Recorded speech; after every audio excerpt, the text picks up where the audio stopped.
Previous polls, especially in 2007 and 2017, were marked by violence. Thus, while the Kenya National Chamber of Commerce Industry and other stakeholders made significant efforts to ensure peaceful elections, current political dynamics, particularly the shifting political alliances and the country's post-independent history of election-related violence, had many citizens speculate about the prospect of a tumultuous elections.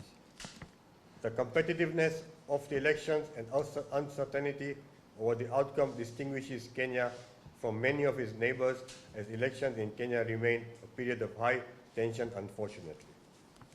Election violence in Mombasa County has been a major issue in the previous elections, and there were fears that this vote could spur conflict in identified areas like Likoni, Kisauni, and Vita.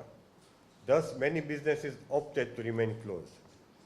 We are happy to note that Mombasa County remains peaceful, with normality resuming slowly and everybody going on with their normal business, contrary of what was expected.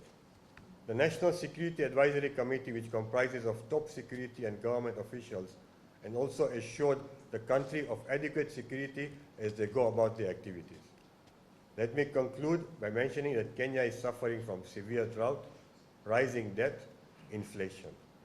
Food prices have soared by 15% in the last 1 year alone. With the largest economy in East Africa, Kenya's stability going forward is critical in the wider region. We therefore appeal to the citizens and the business community of Mombasa to resume their normal daily activities following the conclusion of the August 9th general elections. May peace prevail and God bless the Republic of Kenya. Thank you. That concludes our statement for today.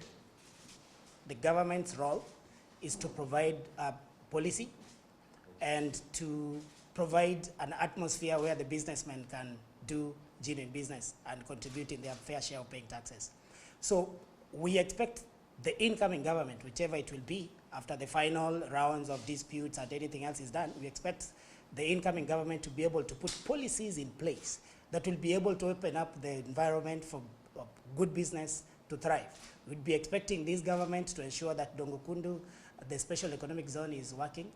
We'd be expecting this government to ensure that the businesses that were suffering as a result of COVID or any other measures negative are being restored to work. We basically expect a government that would be involving the business community in the decisions that we'll be making policy-wise, so that we are part and parcel of the journey with the government, as opposed to loading down on us policies that have been made with people who are not in business. So what in a nutshell, what do you expect? We expect a government that involves us in the process of policy making that will spark growth and business within the region and the country at large. Tax has been a major issue, and I think this has been spoken across a lot of platforms.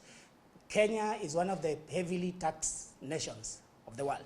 We expect this government to reward the people that voted for it by reducing the cost of living, implementing tax regimes that are affordable to the people that do it, and also in general by being able to support the businesses, because currently the business environment has been hard, occasioned by several factors: the Ukraine-Russian war, the COVID that we're just coming out of it, the elections came in. So there have been a lot of factors that have been coming one after the other for almost the last 2 years that have made the business environment very, very difficult.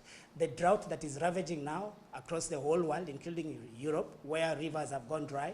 And we honestly expect the government to be sensitive to the plight of the masses and just put in place policies and measures that will ensure and will enable us to do business, so that we are able to create employment, we're able to generate taxes, and we're basically able to survive.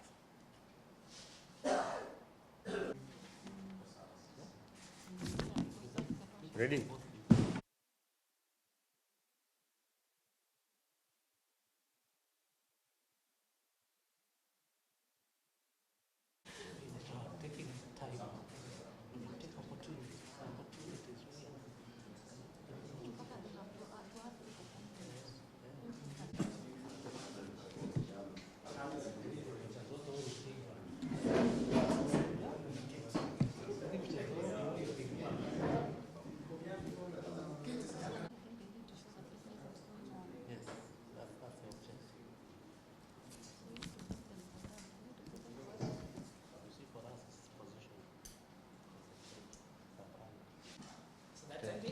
Thank you.